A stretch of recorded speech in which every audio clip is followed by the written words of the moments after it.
కాంగ్రెస్ రాజ్యంలో గురుకులాలు మృత్యు కేంద్రాలుగా మారుతున్నాయి. ఫుడ్ పాయిజన్ తో కొందరు, అనారోగ్యంతో ఇంకొందరు ఆత్మహత్యలు చేసుకుని మరికొందరు ఇలా పదుల సంఖ్యలో విద్యార్థులు మరణిస్తున్నారు. పిల్లల మరణాలు తల్లిదండ్రులకు తీరని కడుపు కోత మిగులుస్తున్నాయి. ఓ పక్క విద్యార్థుల ప్రాణాలు పోతున్నా రేవంత్ సర్కారు పట్టించుకోకపోవడంపై సర్వత్రా విమర్శలు వ్యక్తమవుతున్నాయి.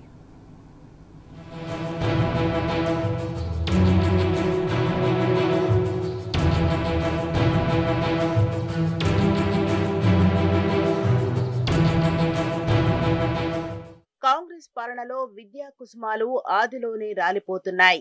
ఆహార కలుషితంతో విద్యార్థులు అనారోగ్యం పాలవుతున్నారు.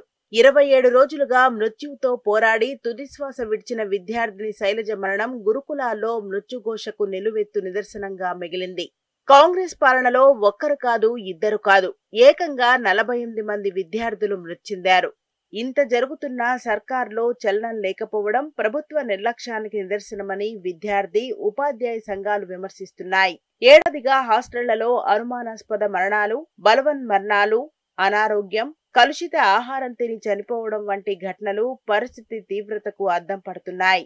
ప్రభుత్వం విచారణ కమిటీలు ఏర్పాటు చేయటం, వార్డెన్లు, ప్రిన్సిపల్స్ ను సస్పెండ్ చేయడంతో సరిపెడుతున్నది. సమస్యకు మూల కారణాలు కనుక్కొని శాశ్వత పరిష్కారం చూపడంపై దృష్టి సారించడం లేదు.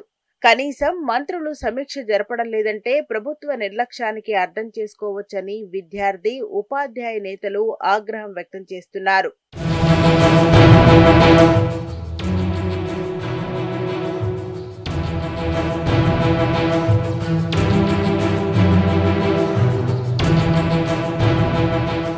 గురుకులాల్లో ఆహార కల్తీకి నాసీ రకం సరుకులే కారణమని విద్యార్థి సంఘాల నేతలు మండిపడుతున్నారు. కాంట్రాక్టర్లు నాణ్యత లేని సరుకులను సరఫరా చేస్తున్నారని చెబుతున్నారు. విద్యార్థులు బలవన్మరణాలకు పాల్పడడం కూడా తీవ్ర ఆందోళన కలిగిస్తున్నది. కొత్తగా ప్రవేశపెట్టిన టైం టేబుల్ విద్యార్థుల మానసిక ఒత్తిడికి గురవుతున్నారని విద్యార్థి సంఘాల నేతలు, తల్లిదండ్రులు ఆవేదన వ్యక్తం చేస్తున్నారు. గురుకుల విద్యార్థుల దినచర్య ఉదయం 5 నుంచి రాత్రి 7 గంటల వరకు ఉంటున్నదని చెబుతున్నారు. ఉదయం బ్రేక్ఫాస్ట్ తర్వాత 8 గంటల 15 నిమిషాల నుంచి మధ్యాహ్నం 1 గంట 25 నిమిషాల వరకు వరుసగా 7 పీరియడ్లను నిర్వహిస్తున్నారు. సాయంత్రం గేమ్స్ తర్వాత పర్సనల్ టైం 15 నిమిషాలే ఇస్తున్నారు. ఫలితంగా విద్యార్థులపై ఒత్తిడి ఎక్కువవుతున్నందున ఆత్మహత్యలకు పాల్పడుతున్నారని ఉపాధ్యాయులు అభిప్రాయపడుతున్నారు. మరోవైపు పని ఒత్తిడి కారణంగా తాము కూడా విద్యార్థుల పర్యవేక్షణపై ఎక్కువ దృష్టి సారించలేకపోతున్నామని ఉపాధ్యాయులు వాపోతున్నారు. ఉపాధ్యాయులకు dining, water, sanitary, kitchen inspection, ATP rotation, study hours duty కూడా అప్పగించడం సరికాదని చెబుతున్నారు. విద్యార్థులతో పాటు తాము కూడా మానసికంగా తీవ్ర ఒత్తిడికి గురవుతున్నామని ఆవేదన వ్యక్తం చేస్తున్నారు.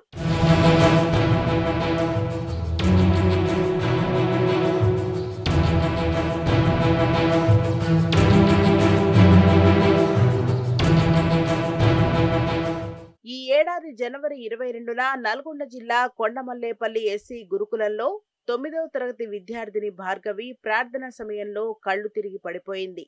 దవాఖానకు తరలించగా అప్పటికే భార్గవి మృతి చెందినట్టు డాక్టర్లు స్పష్టం చేశారు. ఇలాంటి వరుస ఘటనలతో విద్యార్థుల మొత్తం మరణాలు 48కి చేరాయి. ఇందులో 28 బలవన్మరణాలు, 8 అనుమానాస్పద ఘటనలు కాగా ఫుడ్ పాయిజన్ తో 4 విద్యార్థులు మృతి చెందారు. ఇక అనారోగ్యంతో 13 మంది విద్యార్థులు చనిపోయారు. ఎస్సీ గురుకులాల్లోనే 13 మంది చనిపోయారు.